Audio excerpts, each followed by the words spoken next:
మన తొలి వెలుగు ప్రేక్షకులు అందరికీ నమస్తే. కేసీఆర్ దొంగ పాస్పోర్ట్ల చరిత్ర చెరిపేస్తే చెరిగేది కాదు. కేసీఆర్ దొంగ పాస్పోర్ట్ల చరిత్ర చెరిపేస్తే చెరిగేది కాదు. కేసీఆర్ దొంగ నోట్ల చరిత్ర, దొంగ నోట్ల తయారీ ఎప్పుడైతే చేసిండో గా చరిత్ర కూడా చెరిపేస్తే చెరిగేది కాదు. బిడ్డ, మీ చరిత్రని గోడల మీద రాపిస్తే కానీ మీకు సిగ్గి లజ్జ వస్తుందని రేవంత్ రెడ్డి చెప్తున్నా ముచ్చట. మీ 10 ఏళ్ల దోపిడీ దొంగ చరిత్ర గోడల పైన రాపిస్తా. బరాబర్గా ఊర్లల్లో ఉన్న గోడల పైన ఇప్పుడు రాస్తారు కదా, ట్రిపుల్ సబ్ గురించి, హీరో సైకిల్ గురించి, వీటి గురించి ఊర్లలో రాస్తారు కదా. కేసీఆర్ చేసిన 10 ఏళ్లల్లో దొంగ నోట్ల చరిత్ర, దొంగ పాస్పోర్ట్ల చరిత్ర, ఈయన చరిత్రని మొత్తం అంట గోడల మీద రాపిస్తాడంట. రాపిచ్చినా కానీ ఒడిబని బాగుపోతామంట. ఇలా ముచ్చట రేవంత్ రెడ్డి చెప్పే ముచ్చట, నేను చెప్పే ముచ్చట కాదు. ఇంకేమంటుండు, కేసీఆర్ దొంగ పాస్పోర్ట్ల చరిత్ర చెరిపేసే జరగదు, దళితుడిని సీఎం చేస్తాననే దొంగ హామీల చరిత్ర అది చెరిగిపోకుండా చూసే బాధ్యత నాది అని అంటుండు. కేసీఆర్ ఏం చెప్పిండు, తెలంగాణ రాష్ట్రం రాకముందుకు నన్ను గనక గెలిపిస్తే, అంటే బీఆర్ఎస్ పార్టీని గెలిపిస్తే ఈ తెలంగాణ రాష్ట్రానికి తొలి ముఖ్యమంత్రిని దళితుని చేస్తా అని చెప్పిండు. బరాబరిగా అన్నాడు. దళితుని చేస్తా అని చెప్పి కాలేదు, చేయలేదు, మళ్ళీ ఈయననే అయ్యిండు ముఖ్యమంత్రి. కాబట్టి ఆ చరిత్రని దాన్ని ఏం పొడగొట్టను, ఏం చెరిగిపోకుండా చూసే బాధ్యత నాది అని చెప్తుండు.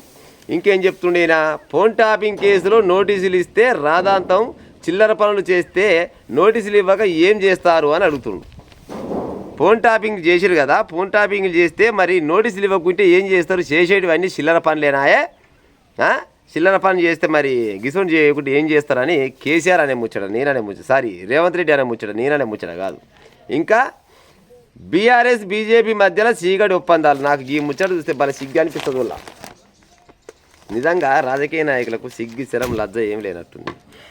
కాంగ్రెస్ వాడు ఏం చెప్తాడంటే బీఆర్ఎస్ బీజేపీ ఒకటి అంటాడు, బీజేపీ వాడు ఏం చెప్తాడు కాంగ్రెసు బీజేపీ రెండొకటి అంటాడు.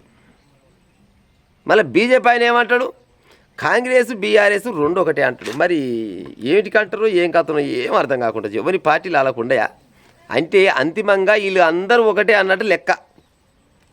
రోజు చూడు రే, బీజేపీ ఆయన బీఆర్ఎస్ కాంగ్రెస్ రెండు ఒకటే, వాళ్ళ తనువులు వేరే అయినా వాళ్ళ పనమంతా ఒకటే అంటుంటారు. ఆయన మీద ఈయన, ఈయన మీద ఆయన, ఈయన మీద ఇంకొక ఆయన. సిగ్గులేని రాజకీయాలు చేస్తారు ఈ రాజకీయ నాయకులు.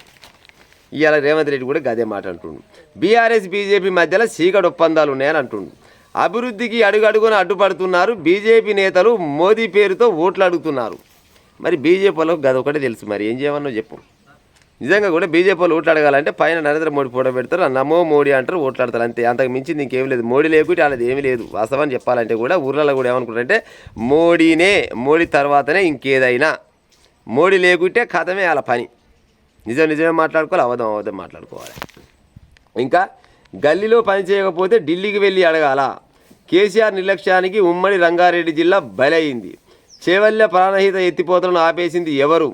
త్వరలో మక్తల్, నారాయణపేట, కొడంగల్ నియోజకవర్గాలకు కృష్ణా జలాలను అందిస్తాం. సంతోషం, అందిస్తే వాళ్ళని వద్దన్నారా? అందిరు పక్క.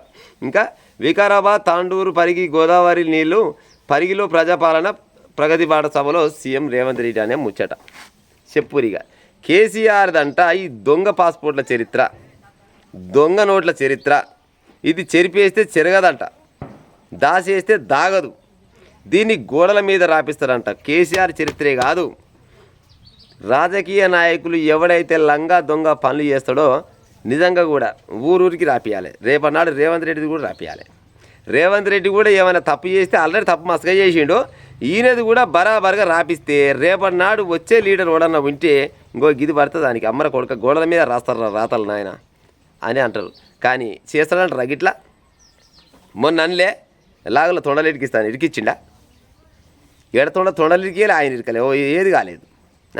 మళ్ళీ ఆయన వాళ్ళు ఈయననే విట్టాన్నాడు. కానీ ఆయనేది మన కేసీఆర్ కొడుకు తారక రాముడు ఏమన్నాడు, రేవంత్ రెడ్డి కనుక నా కళ్ళకు కనబడితే ఎడమకాలు చెప్పు తీసుకొని కొడతా అని అన్నాడు. అన్నడా అని లేదా? మరి రేవంత్ రెడ్డిని కేటీఆర్ కొట్టొచ్చునా? కొట్టడు. అనడం వరకే వీళ్ళ పని, అంతే. ఈయన రాపిస్తా అంటాడు, రాపిస్తాడా? రాపిస్తే రేపన్నాడు మళ్ళీ ఈయన చేస్తాడు ఇంకోటి రాయాడు. అట్లా రాసుకుంటారు వీళ్ళందరూ వీళ్ళకు అందరికీ గురువు ఒక్కడే, వీళ్ళకు గురువు ఒక్కడే ఉంటాడు, బడి ఒక్కటే ఉంటుంది. కాకపోతే బెంచీలు ఎలా ఉంటుంది, ఓని బెంచ్ ముందర ఉంటుంది, ఓని బెంచ్ మధ్యలో ఉంటుంది, ఓని బెంచ్ జనంత వెనుకుంటుంది. వెనుకొని ముందర రావచ్చు, మధ్యలో రావచ్చు, మధ్యలో వెనకకు పోవచ్చు, ముందరకు పోవచ్చు, ఏదైనా జరగవచ్చు. గట్ల చేసుకుంటే నిజంగా కూడా రాష్ట్రానికి మంచి రోజులు వచ్చినట్టే. కానీ అట్లా చేస్తారు వీళ్ళు. నిజంగా కూడా గొప్ప మాట ఇది. మీ చరిత్రను మొత్తం గోడల మీద రాపిస్తా, కేసీఆర్ చేసిన అవినీతి మొత్తం చరిత్ర గోడల మీద రాపిస్తా అంటే నీ చరిత్ర కూడా మొత్తం గోడల మీద రాపియాలి. రాపిస్తారా? ఇది అవుతుందా? కాదు. అది ఎంతసేపటికి జనాలను మభ్యపెట్టడం తప్పితే మరో ముచ్చట అయితే ఉండదు ప్రజలారా. మీరు అనుకుంటున్నారా చెప్పురి ఇవాళ అన్నాడుగా క్లియర్గా అన్నాడు. నేను చెప్పే ముచ్చట కాదు ఇది. నేను పొరపాటున కూడా నేను ఏదైనా సృష్టించి చెప్పను. ఇంకో పేపర్లో చెప్పిన ముచ్చట, కేసీఆర్ దొంగ పాస్పోర్ట్ చరిత్ర చెప్పేస్తే చెరిగేది కాదు, మీ 10 ఏళ్ల దోపిడీ దొంగ చరిత్రని గోడల పైన రాపిస్తాను అన్నాడు. రాపిస్తాడా?